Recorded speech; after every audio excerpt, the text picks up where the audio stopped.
Anti terrorist squad Ahmedabad Gujarat રાજ્યને એક બાતમી મળેલી કે એક બાળ તસ્કરી કરતી ટોળકી એક બાળકને મેળવી અને પછી અમદાવાદ તરફ આવી રહેલા છે અને એ લોકો આ બાળકને હૈદરાબાદ ખાતે આપનાર છે. આ જે મળેલ બાતમી જે છે એ અમદાવાદ ક્રાઇમ બ્રાન્ચને આપવામાં આવેલી અને આ બાતમી અનુસંધાને અમદાવાદ ક્રાઇમ બ્રાન્ચની ટીમ દ્વારા સર્વેલન્સ ગોઠવવામાં આવેલું અને એ સર્વેલન્સ દરમિયાન જે વિગત મળેલી હતી આ જે બનાવ સંબંધે એ અંગે એક અર્ટિગા કારમાંથી 3 આરોપી અને એક 15 દિવસના બાળકનું એને બચાવવામાં આવેલા છે. આ જે આખી ઘટના જે છે એ પ્રકારે આ જે 3 આરોપી પકડાયેલા છે, રોશન ઉર્ફે સજ્જન મહાવીર પ્રસાદ અગ્રવાલ, જે 42 વર્ષના છે અને મૂળ હૈદરાબાદના રહેવાસી છે અને હૈદરાબાદ ખાતે રહે છે અને મૂળ રાજસ્થાનના છે. બીજા આરોપી જે છે મહિલા આરોપી એ વંદના જીગર અશોક પંચાલ, એ ઓઢવ ખાતે રહે છે અમદાવાદ શહેરમાં અને મૂળ ઉત્તર પ્રદેશ અયોધ્યાના છે.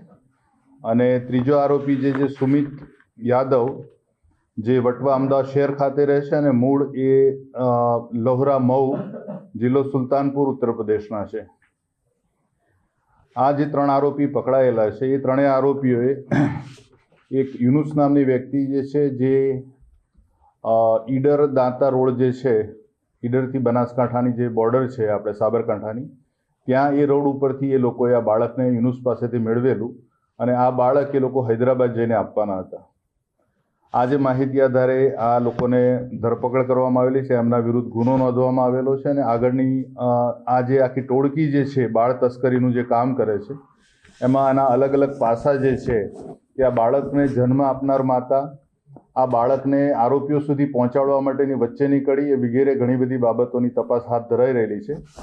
આ જે હાલ જે પકડાયેલા છે આરોપી 3, એ પૈકી વંદના અને રોશન અગાઉ હૈદરાબાદ ખાતે એટલે ગયા વર્ષે 2025માં બાળકોની તસ્કરીના કેસમાં હૈદરાબાદ પોલીસ દ્વારા પકડવામાં આવેલા હતા અને એ બંનેને જેલમાં એકબીજાથી પરિચિત થયેલો અને ત્યારબાદ એમણે જામીન પર છૂટ્યા બાદ આ ફરીથી આ એમની ગેરકાયદેસરની પ્રવૃત્તિ એમણે શરૂ કરેલી.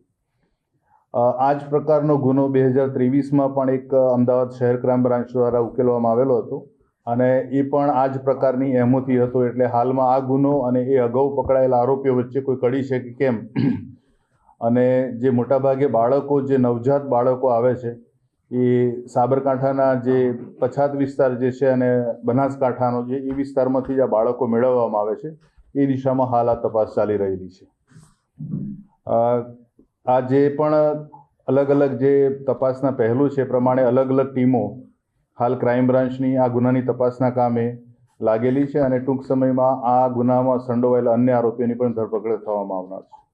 આ અલગ અલગ તબક્કામાં બધાની ભૂમિકા છે. જેમ કે યુનુસ જે છે એની ભૂમિકા એવી છે કે જે પણ દંપતી જે છે પોતાનું બાળક આ લોકોને આપે છે, આ બાળક 60,000 રૂપિયામાં ખરીદવામાં આવ્યું હતું અને 15 દિવસ પહેલાં જ એનો જન્મ થયેલો હતો અને આ લોકો એક બાળકને સાચવવા માટેની પણ થોડીક માહિતી ધરાવે છે. એટલે બાળકને એનું જે મિલ્ક પાવડરનું દૂધ છે એ પણ આપવામાં આવે છે અને આ જે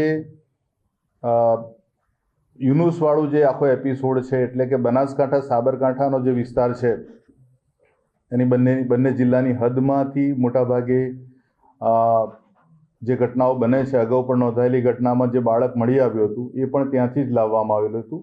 એટલે એક યુનુસવાળી ભૂમિકા અને ત્યાંના જે આખું એક ગ્રુપ છે એની એક અલગ તપાસ છે. ત્યારબાદ આ જે બાળક મેળવી અને હાલના આરોપી જે પકડાયેલા છે એ 3 આરોપીઓનું કામ એટલું છે કે એમણે આ બાળકને લઈને હૈદરાબાદ ખાતે આપવાનું છે અને હૈદરાબાદ ખાતે ત્રીજો તબક્કો શરૂ થાય છે કે જ્યાંથી બાળક રિસીવ કરી અને બાળક આગળ જે તે જગ્યાએ એને વેચવામાં આવે છે. એટલે આ પ્રકારે 3 તબક્કામાં અલગ અલગ નીડ ટુ નો બેઝિસ ઉપર આ કામગીરી હાથ ધરાઈ રહેલી છે એમના દ્વારા. અને આ ગેરકાયદેસરની પ્રવૃત્તિમાં હજુ બીજા ઘણા બધા લોકો સંડોવાયેલા હોવાનું શક્યતા રહેલી છે. એટલે 3 ટીમો આ પ્રકારે અલગ અલગ પહેલું પર કામ કરી રહેલી છે.